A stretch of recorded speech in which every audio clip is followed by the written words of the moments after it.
നമസ്കാരം, എല്ലാവർക്കും എൻ്റെ ഒരു പുതിയ വീഡിയോയിലേക്ക് എല്ലാവർക്കും സ്വാഗതം. ഞാൻ ഇന്ന് വന്നിരിക്കുന്നത് മലങ്കര ഡാമിലേക്കാണ് വന്നിരിക്കുന്നത്. എല്ലാവരും കേട്ടിട്ടുണ്ടല്ലോ മലങ്കര ഡാം. ഇതാണ് മലങ്കര ഡാമിലേക്കുള്ള വഴി. ഡാമിലേക്കുള്ള മുന്നോട്ടുള്ള വഴിയെ വന്നു കഴിയുമ്പോൾ നേരെ മുന്നിലൊരു പാർക്കാണ് കാണുന്നത്. ഇടതുവശത്തേക്ക് ഒരു റോഡും കൂടെ ഉണ്ട്. അത് ഡാമിൻ്റെ അടുത്തേക്ക് പോകുന്ന ഒരു വഴി കൂടെയാണ്. ഈ പാർക്കിൻ്റെ ചുറ്റുഭാഗത്തും ഉള്ളത് ഡാമിൻ്റെ ഭാഗങ്ങൾ തന്നെയാണ്. ഡാമിൻ്റെ പ്രധാന ഗേറ്റിൻ്റെ അകത്തേക്ക് പോയി കഴിഞ്ഞാൽ അവിടെ ഫോട്ടോഗ്രാഫി ഒന്നും അനുവദിക്കുന്നതല്ലായിരുന്നു. സ്ട്രിക്ട്ലി പ്രോഹിബിറ്റഡ് ആണ്.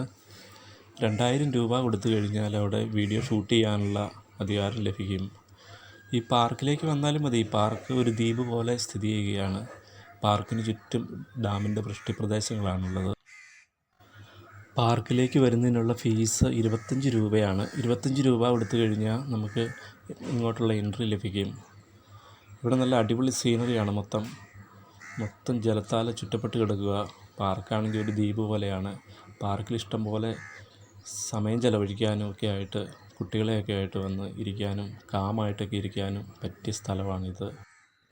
ഈ ഡാം സ്ഥിതി ചെയ്യുന്നത് ഇടുക്കി ജില്ലയിലെ തൊടുപുഴയ്ക്കടുത്തുള്ള മുട്ടം ഗ്രാമപഞ്ചായത്തിൽ തൊടുപുഴയാറിന് കുറുകെയായിട്ടാണ് ഈ ഡാം നിർമ്മിച്ചിരിക്കുന്നത്.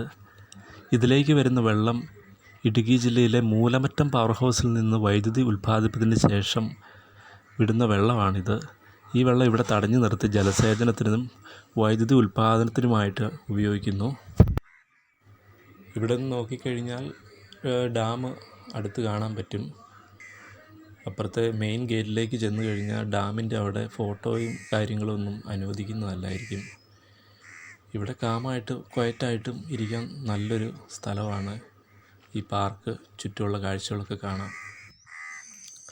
മലങ്കര ഡാമിന് 23 മീറ്ററാണ് ഉയരം ഉള്ളത്. 460 മീറ്ററാണ് മലങ്കര ഡാമിൻ്റെ നീളമുള്ളത്. 840 ലക്ഷം രൂപ ഉപയോഗിച്ചാണ് ഈ ഡാം 1994 നിർമ്മിച്ചിരിക്കുന്നത്. ഇലവീഴ പൂഞ്ചിറ ഈ ഡാമിന് അടുത്തായിട്ടാണ് സ്ഥിതി ചെയ്യുന്നത്. മീശമാധവൻ പോലെയുള്ള സിനിമകൾ ഈ ഡാമിനടുത്ത് വെച്ചും ആണ് ചിത്രീകരിച്ചിരിക്കുന്നത്. അയ്യപ്പനും കോശിയും സിനിമയിലെ അനിൽ നെടുമങ്ങാട് ഈ മലങ്കര ഡാമിൽ ഇറങ്ങുന്നതിനിടയിലാണ് മരണപ്പെട്ടത്.